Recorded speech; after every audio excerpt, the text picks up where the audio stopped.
Why, hello and welcome to version 13 of the Certified Ethical Hacker course.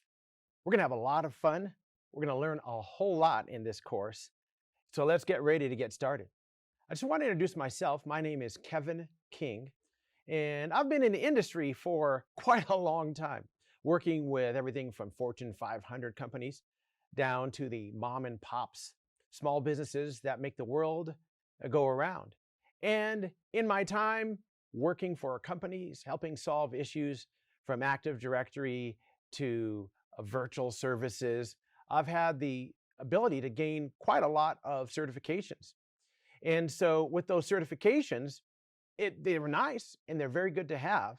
And I look forward to taking exams and getting more. But one thing I want to emphasize as we go through this course is certifications aren't the only thing that we need. In fact, the reason that we have the Certified Ethical Hacking course is to give you knowledge and skills. And that's what it's really all about when you get to that job interview or you're on the job, making some of these hacking concepts work for you, which is why we have subject matter experts that help to make this class an extremely comprehensive and useful class, increasing your knowledge and your skills. So what we have here is 20 different modules. Let me show you where we're going to start. We're going to start at Module 1. And with Module 1, we're going to be looking at an introduction to ethical hacking. And then the real fun starts when we get into Module 2 through 6, where we're going to learn how the beginnings of hacking works. And not only are we going to learn how the beginnings of hacking, but we're going to also take that and do our first major system hacks. Now, if you were to look up the 5 phases of ethical hacking on the internet, you would see that these are them from Module 2 to Module 6. Once we have entrance into a system, in system hacking, then we have a lot that we can do. And that's going to be borne out through the rest of these modules, from sniffing to social engineering to hacking web applications to hacking wireless networks. And that's going to bring us to a lot of areas of knowledge, from things like Trojans and viruses and worms to DDoS and DOS attacks and countermeasures.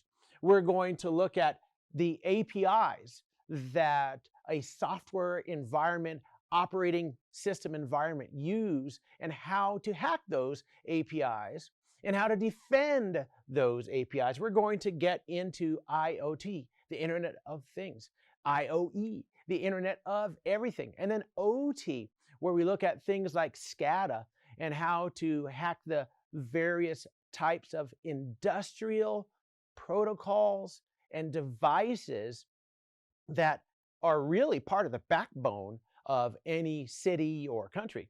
Then we move from there into the cloud, and we end up looking at cryptography and cryptographic protocols and how to make use of, hack, and defend those.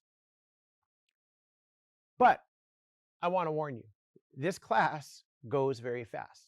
And I'm going to take as much time as I can to explain every concept.